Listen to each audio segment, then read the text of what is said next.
So good afternoon all together. I appreciate you coming over at that time of the day, but I guess it's nice to be able to sit down and not walk around. Right.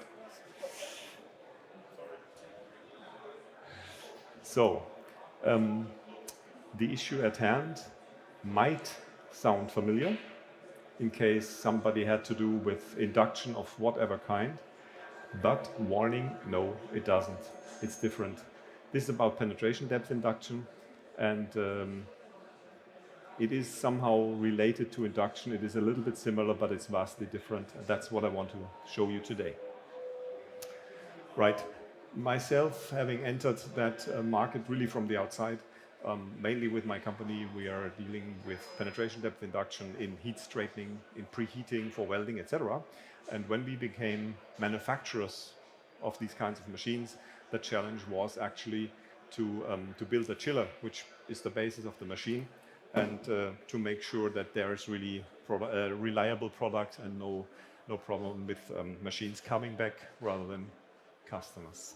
So I think it's pretty evident that especially when you talk about the brazing joint between stainless steel and copper, well, that's from a handcraft point of view, that's probably the most challenging that you can do. And the danger to do it wrong is really significant. You can easily overheat, and once you overheat it, you can even try to fix it with some silver solder and a lot of flux, and in the end it looks good, but in reality down there there was no good connection, and the leak will come. So at the same time, the brazing materials, high silver normally, are quite expensive. That means whatever means of actually dosing the amount of metal to be used in each joint would certainly help. And when you do brazing with an open flame and you use silver solder, there's a lot of flux residual, which is really bad work to remove because it's quite sticky, and it takes some time. Besides the fact that when you do your regular brazing qualification, according to the ISO standards, usually do this once every 3 years, and you really try to bring somebody to a point where you can do a coverage of 80% in your brazing joint, and maybe you get there, maybe not, but then you don't see this guy for 3 years, and you just don't know what his day-to-day performance will be like. And all of these issues together, for us, more or less describe the challenge that there was to be a manufacturer of those machines, starting out from scratch in 2019 and really trying to be on a level so that there are no leaks, no machines coming back after half a year with all the gas gone, right? And really the question from our application point of view was, is induction a solution? I mean, it was pretty clear that normal induction, where you are pretty much under the skin effect, is not really a solution. You know, there it's just really no fun, especially when it comes to stainless steel. But you look at what's there on the market, and essentially, you got the choice. Either you lower your frequency to get a little bit deeper into the material. That's basically what literature says, what that does. But then at the same time, your stray fields, your electromagnetic threat to your worker is really significant, and at the same time efficiency and field concentration gets really poor.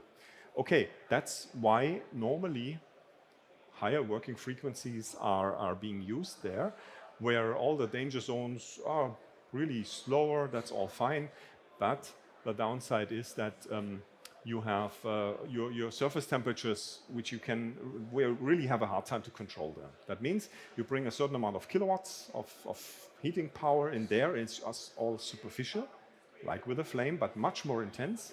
And then it's conductivity that tries to go into, I don't know, like 5 millimeters of stainless steel. And with this kind of heat transfer and that amount of heat on the surface, that's no fun. And so that means that this kind of induction, that's more or less the reason why the last 20 years induction did not really have anything like a big success story, you know. But it's really niche applications, if at all. So enters the stage penetration depth induction. And I can only ask you to come over hall 8 and see it in reality, see us doing some brazing. Because penetration depth, what does it mean? I mean, secondary penetration depth, like you have with a flame. Any thickness of the material, you bring heat from here and it crawls through. Conductivity, okay, sure, that's no big deal. No, that's not what we talk about. Here we talk about to be able to create heat permanently, yeah, in a certain depth. And for example, if you see those connection pieces for plate heat exchangers, there's 5 millimeters wall size stainless steel, and on the inside you have copper. And we heat, and all the stainless steel heats up at once, and the copper also gets active heating. That's the kind of stuff we talk about. That means that normally, whoever is used to induction, if we get them to look at it, because normally they say, no, I don't need to see this, I know induction. Yeah, well, you don't. You know, this really is different. You need to have a look at it.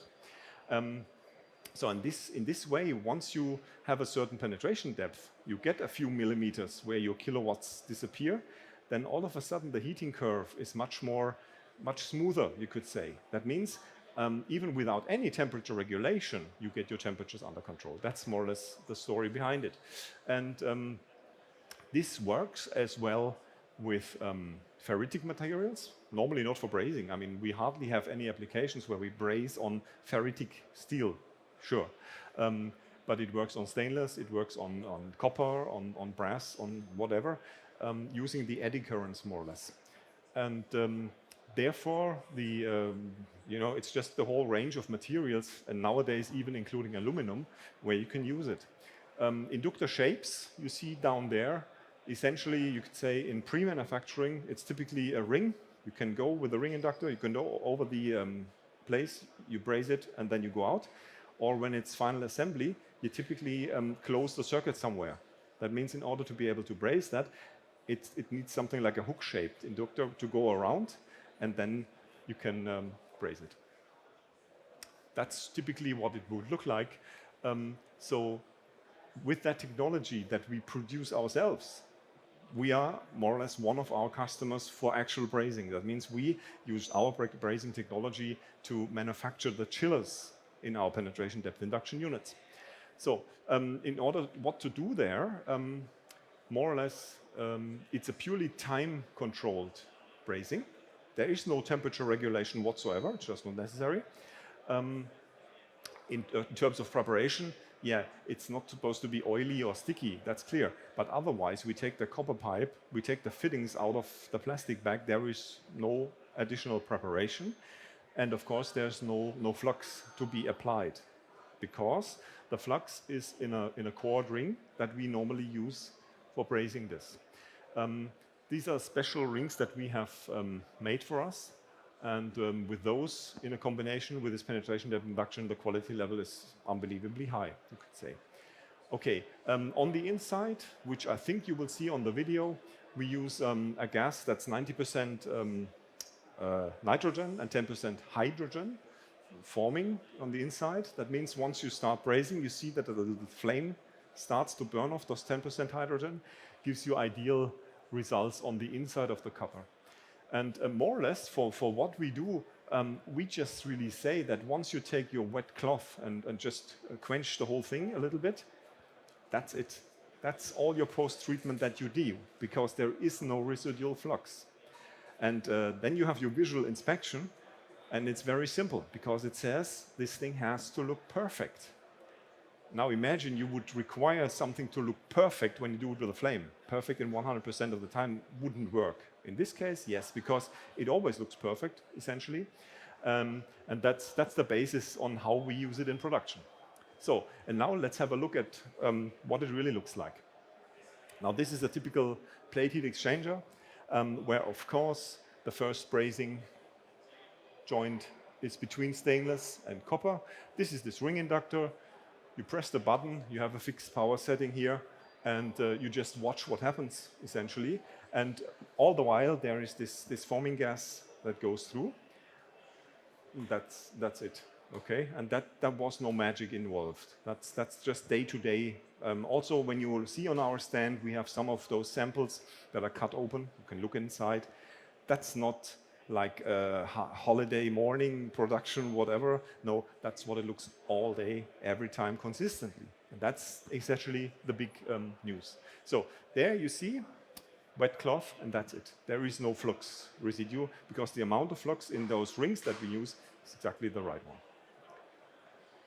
So also in the same circuitry, typical thing where it is about delicate components. You have the sight glass, you have the dryer. On the dryer is of course the black paint that you don't want to burn off.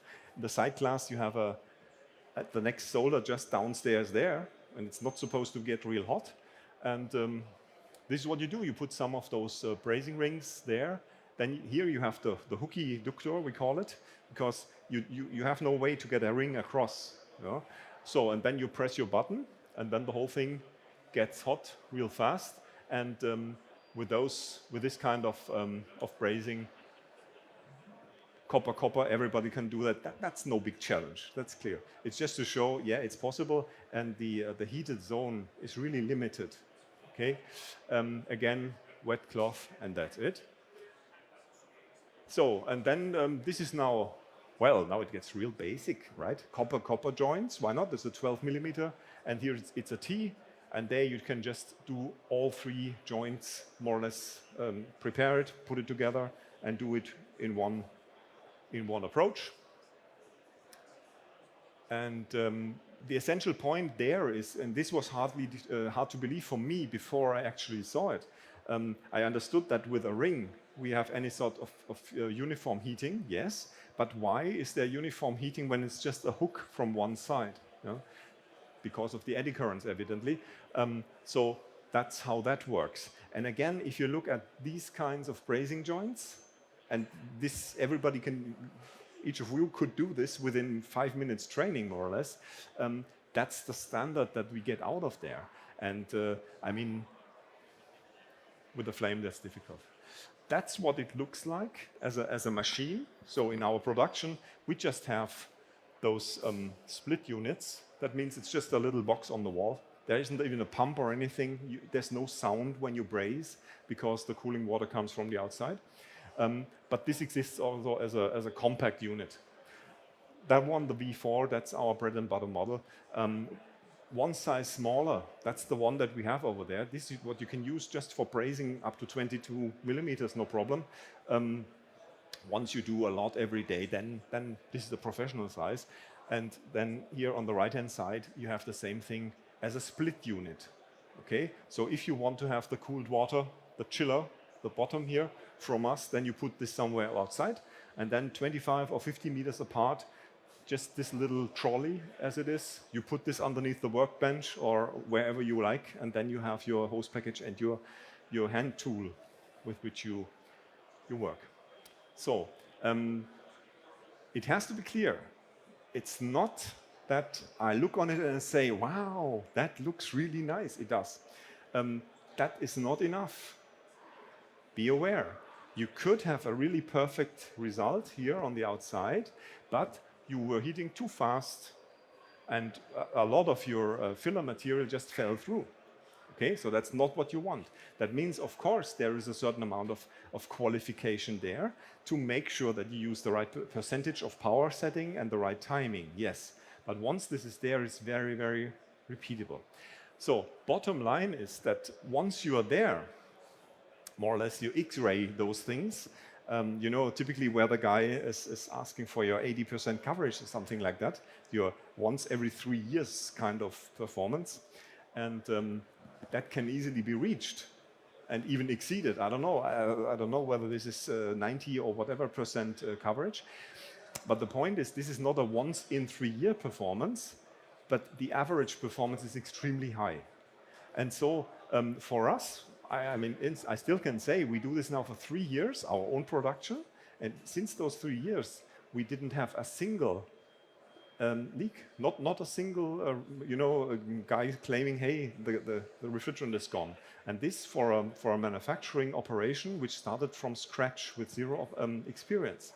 So just to give you the idea, we really braze everything ourselves. That means the stainless copper, the copper, of course, and also the like the rotor lock connectors and the little Schrader valve connections, you know, all that stuff. And so there, so far, knock on wood, that works nicely. Within our customers, so that means where now these things are distributed, there is even those places where it is the idea to automate it. And there's the biggest difference probably, that all that tries to automate induction brazing, regular induction brazing the last 20 years, I don't know of a single one that actually was feasible and worked. Why? Because the process window is so small with regular induction. And with penetration depth induction, this window is much larger, and that means all of a sudden it makes sense to look at it again, because it is something different. And this is what I would ask you to do, to stop by. It's Hall 8, same stand number, 550, okay? And just have a look at it, and we actually do some live brazing there, okay? So that's all for the moment. Thank you for listening. And if there are any questions, feel free to ask. And whoever else can come and visit us on the stand.